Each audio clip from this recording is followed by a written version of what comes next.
So, like I said, the electrons are in rest, they are waiting to find a pathway, and when they find a pathway, they use the pathway to transfer from one body to another and in order to neutralize. And when they find a pathway, you will feel a shock because the electrons are moving. Now, charging a body, how we can charge a body? In your book, two different methods are mentioned to charge a body. Charging is a process of adding or removing electrons from a body. Either you are adding electrons or either you are removing electrons, which means there is a there's passing of electricity when we are charging our body. So charging by rubbing, when we rub two bodies with different amount of charges, the electron will move from the body with more electrons to the body with less electrons, which is a common belief. I mean, whatever happens in charging, whatever happens in static electricity, or whatever way we use to charge a body, the methods are same.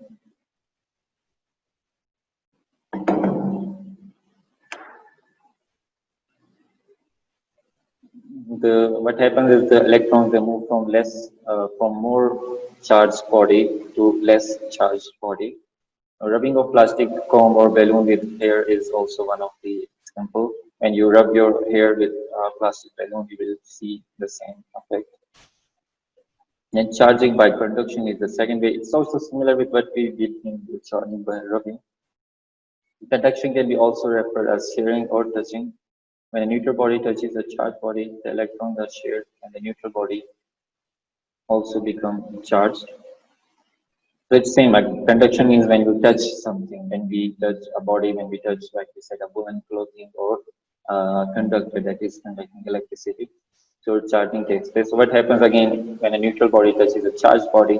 The electrons are shared between the neutral body and it also becomes a charged body. So if we have electrons in our body and we touch a body that is neutral or less charged, less negatively charged, then electrons are shared between the charge and the negative charge body. So in both the types of charging, you will see, like I said, electrons are moving from more charged body or from the negatively charged body to the positively charged body or to the less negatively charged body. Now we discussed charging that it can take place by touching. Now how discharging can take place? So we can say removing electric charges from a charged body is known as the discharging. So how we can remove the electric charges or electron from a body?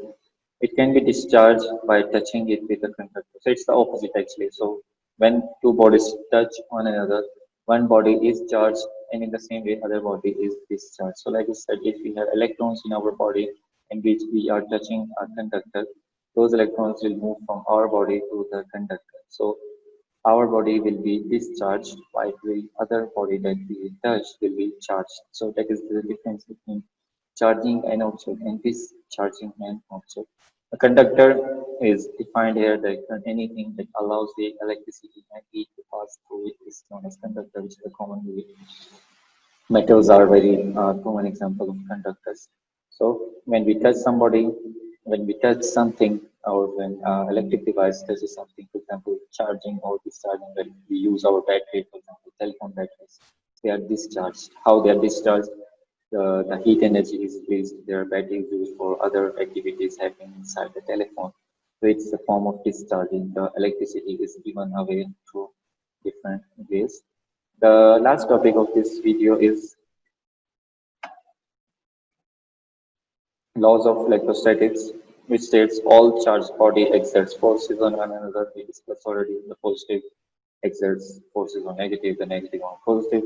Same charges repel when one another, so they push one another. Same charges, positive and positive charge will push one another, will pull one another. Same way for the negative. Opposite charges attract one another, so the charges that are opposite, for example, negative and positive, it will oppose one another.